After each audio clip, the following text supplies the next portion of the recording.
Bonjour à toutes et à tous.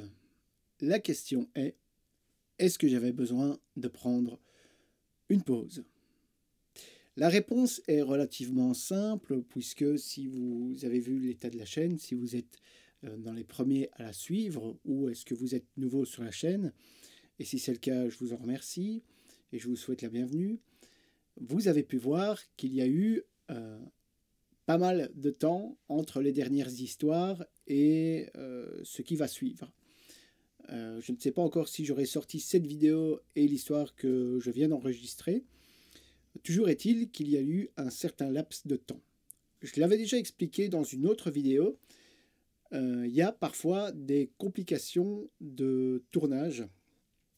Je vais juste faire un petit truc.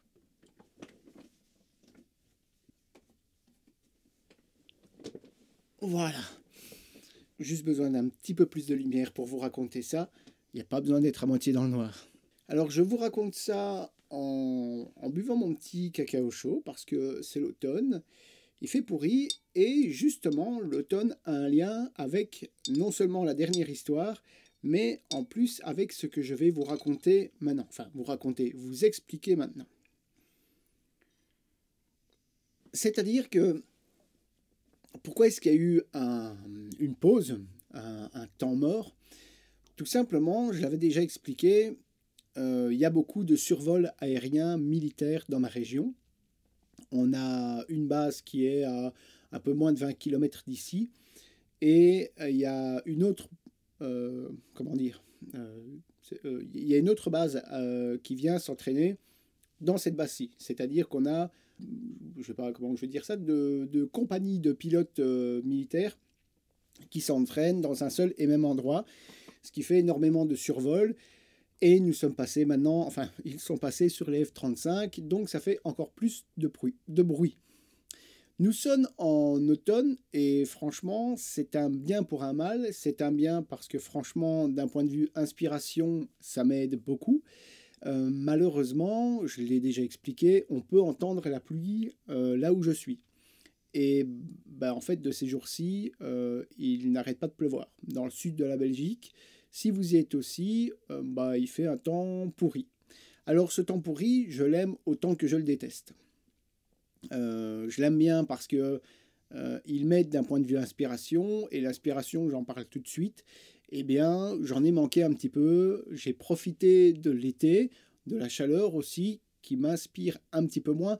Les débuts de l'été m'inspirent pas mal, mais une fois qu'il fait trop chaud, en fait, on est un peu comme tout le monde, mais surtout, j'avais besoin d'en profiter à la fois personnellement, je veux dire, mais aussi pour d'autres projets. Parce que je travaille sur d'autres projets, et l'été, les autres projets, ils aiment bien ça. En tout cas, on essaye. Et c'est vrai que ça m'inspire moins. J'étais dans une période où à la fois il faisait bon, j'étais content que ça soit l'été. Hein. J'aime l'été comme tout le monde. J'aime les 4 saisons, à vrai dire. Vous l'avez peut-être aussi compris avec les histoires que je raconte. Eh bien, je parle des différentes saisons. Je parle des différentes choses qu'elles peuvent nous amener. Et puis, justement, qu'est-ce qui m'inspire? Eh bien, tout simplement, ce qui m'inspire, c'est ça. C'est notre nature, c'est le calme, c'est les promenades, c'est aussi les fêtes, les traditions hein, qui me plaisent. Et c'est ça qui m'aide pour les histoires que j'écris. C'est tout simplement un environnement pas forcément plus touristique ou plus exceptionnel qu'un autre. On a quand même la chance dans notre région. Moi je suis dans la campagne belge et bien d'avoir de belles campagnes, d'avoir de jolis bois, de jolis chemins. Là c'est l'automne, et on a enfin un peu de soleil. C'est vrai qu'il fait un peu pourri, mais c'est quand même pas désagréable. C'est un beau décor. Là aujourd'hui il fait calme, ça fait du bien. Ce qui m'inspire, c'est justement la nature. C'est justement un petit peu notre planète, notre histoire. Il y a des choses qui ne m'inspirent pas du tout par contre. Mais ce qui fait prendre une pause réellement, c'est soit le manque d'inspiration, soit le bruit.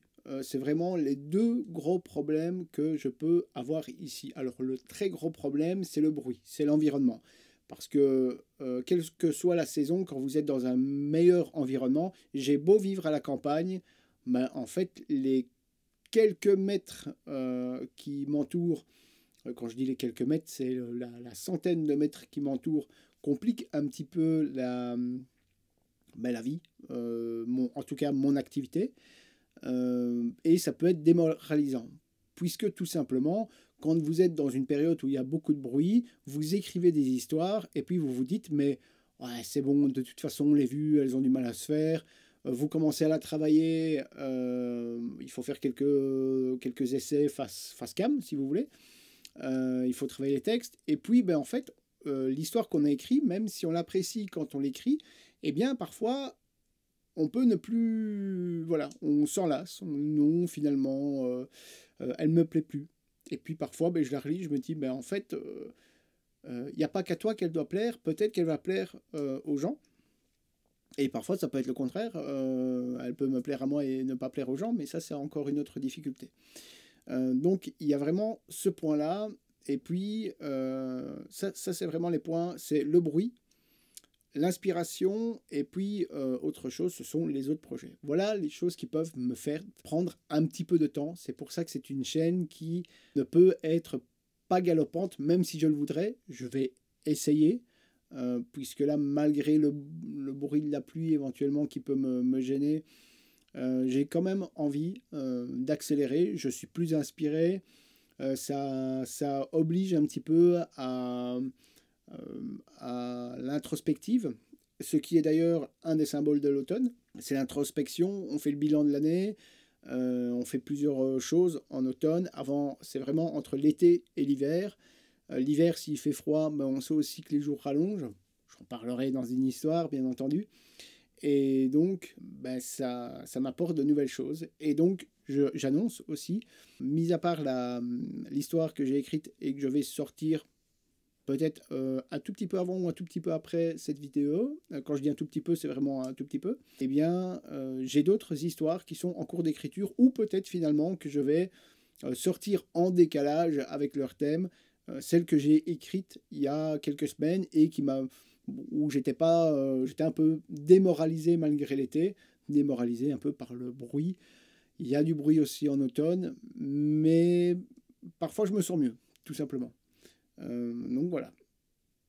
Je crois que j'ai tout dit. Il n'y avait pas 50 000 choses à dire, mis à part ben, voilà, que je travaille sur plusieurs choses. Et donc, parfois, je peux perdre un petit peu de temps. Surtout, il y a un petit détail qui est important, surtout sur ce genre d'activité, je vais dire. Parce que c'est pas facile de mettre en avant le fait de raconter des histoires qui sont relativement courtes sur YouTube et qui sont en face cam. Ce sont des petites scènes, ce sont des monologues. Hein. Je raconte vraiment, sans faire trop de fioritures, sans faire de montage compliqué, parce que c'est pas mon but sur cette chaîne-ci. Peut-être que d'autres histoires viendront de manière un peu différente, mais en tout cas, pour l'instant, on est sur ce format. Et évidemment, c'est pas un format qui est facile à mettre en avant, donc il y a une petite chose dont j'ai besoin. Si vous appréciez l'histoire, c'est de mettre un petit like. Alors, c'est pas facile de demander non plus, mais dans le même temps, bah, c'est vrai qu'il y a un travail derrière. Donc, si vous appréciez, c'est cool de nous mettre un petit pouce. Un commentaire, ça fait plaisir aussi, évidemment. Et il faut savoir que l'algorithme YouTube est compliqué à cerner. Et justement, comme je le disais, c'est un format qui est un peu spécial sur la plateforme. Ben, il faut pousser à la mise en avant pour pouvoir continuer le travail de manière relativement sereine et tout au moins gratifiante. Et puis, en fait, ben, vous abonner à la chaîne, c'est pas mal non plus. Ben, évidemment, je sais, en fait, je sais par le biais d'autres chaînes YouTube qui en parlent, que beaucoup de gens regardent YouTube sans avoir de compte YouTube et donc sans s'abonner finalement aux chaînes qu'ils apprécient. Il faut savoir que tout ça, en fait, c'est gratuit. Vous créez le compte et s'abonner à une chaîne, ça ne coûte rien. Alors bien sûr, il y a une partie payante de YouTube, mais seulement si vous le désirez. Et puis ensuite, vous avez les pubs. Mais si vous êtes ni abonné, ni avoir de compte, ben, vous avez quand même les pubs. Mais par contre, nous, ça nous aide beaucoup. Et donc, ben, on vous en remercie quand vous le faites. Voilà. Ça sera tout pour moi tout de suite. La suite des nouvelles histoires qui vont sortir. Et puis, n'oubliez pas de partager. Merci, à bientôt.